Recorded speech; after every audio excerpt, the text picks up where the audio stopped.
ಸಿದ್ದಾಪುರ ತಾಲೂಕಿನ ಕಾನ್ಸೂರ್ನಲ್ಲಿರುವ ಇಂದಿರಾ ಗಾಂಧಿ ವಸತಿ ಶಾಲೆಯಲ್ಲಿ 10ನೇ ತರಗತಿ ಓದುತ್ತಿದ್ದ ವಿದ್ಯಾರ್ಥಿ ಗೋಕುಲ್ ಎನ್ನುವವರು ಇತ್ತೀಚೆಗೆ ಮೃತಪಟ್ಟಿದ್ದು, ಸಾವಿಗೆ ನ್ಯಾಯ ಒದಗಿಸಿಕೊಡಬೇಕು, ಅವನ ಸಾವಿನಲ್ಲಿ ನಮಗೆ ಅನುಮಾನ ಇದೆ ಎಂದು ಸಿದ್ದಾಪುರ ತಾಲೂಕಾ ಒಕ್ಕಲಿಗರ ಸಮುದಾಯ ಹಾಗೂ ವಿವಿಧ ಸಂಘಟನೆಗಳ ಸಹಯೋಗದಲ್ಲಿ ಬೃಹತ್ ಪ್ರತಿಭಟನೆ ನಡೆಯಿತು.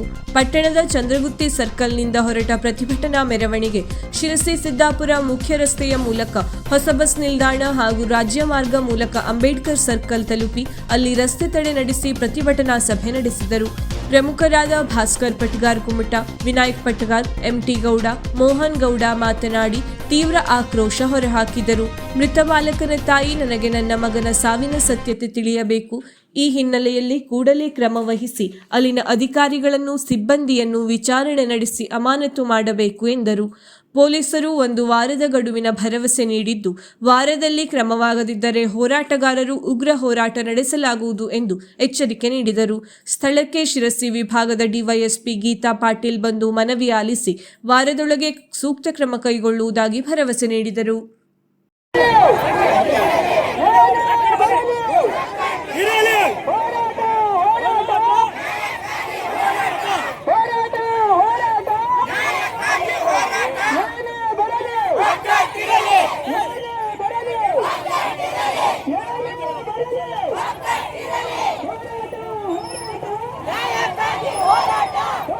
ಏನು ವಿಚಾರಣೆ ಆಗುತ್ತೆ, ಇನ್ವೆಸ್ಟಿಗೇಷನ್ ಆಗುತ್ತೆ, ಯಾರೇ ತಪ್ಪು ಮಾಡ್ಲಿ, ಅದು ಯಾರೇ ಇರ್ಲಿ ಅವ್ರಿಗೆ ಶಿಕ್ಷೆ ಆಗುತ್ತೆ ಅಂತ ಹೇಳಲಿಕ್ಕೆ ಬಂದಿದ್ದೇನೆ. ಇನ್ವೆಸ್ಟಿಗೇಷನ್ ನಡೀತಾ ಇದೆ, ಇನ್ನೂ ಸ್ಟಾಪ್ ಆಗಿಲ್ಲ.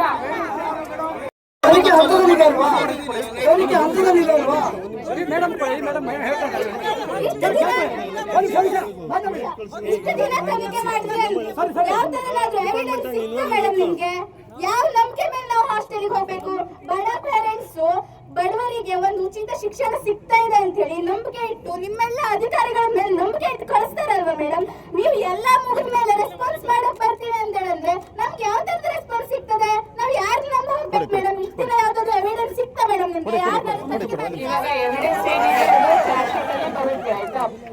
ಇವಾಗ MLS ಅವರು ಕೂಡ ಇದ್ರ ಬಗ್ಗೆ ಪ್ರತಿಯೊಂದು ಡಿಪಾರ್ಟ್ಮೆಂಟ್ ಅವ್ರ wardens, principles, teachers, social welfare department back ಎಲ್ಲರನ್ನ ಕರೆಸಿ ಮೀಟಿಂಗ್ ಕೂಡ ಮಾಡಿದ್ದಾರೆ. ತಪ್ಪು ಆಗಿದೆ. ನಾನೊಬ್ಬ ಮೇಡಮ್ ಅವರು ಮಾತಾಡ್ತಾರೆ, ಎಸ್ ಪಿ ಅವರಿಗೆ ಮಾತಾಡ್ತಾರೆ, ಸಸ್ಪೆಂಡ್ ಮಾಡಿಸ್ಬೇಕು. ನೀವು ನೋಡಿ ಗೌಡ ನಿಮ್ಮನ್ನವರು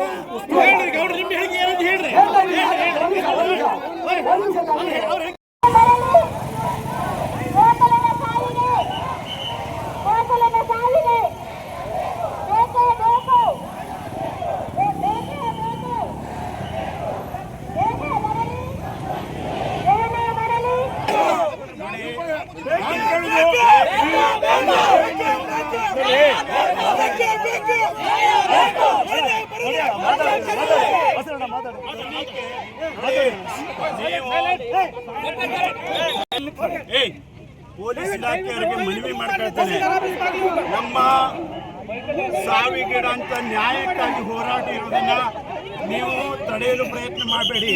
ಯಾಕಂದ್ರೆ ಇವತ್ತು ಈ ಸಾವಿನ ಬಗ್ಗೆ ಕಿಂಚಿತ್ ಕರುಣೆ ಇಲ್ಲ. ಏನು ಕ್ರಮ ಕೈಗೊಂಡಿದ್ದೀರಿ? ಇಲ್ಲಿ ತನಕ ಏನು ಆಕ್ಷನ್ ಆಗಿದೆ? ನಾವೊಂದು ರೋಡ್ ಬಗ್ಗೆ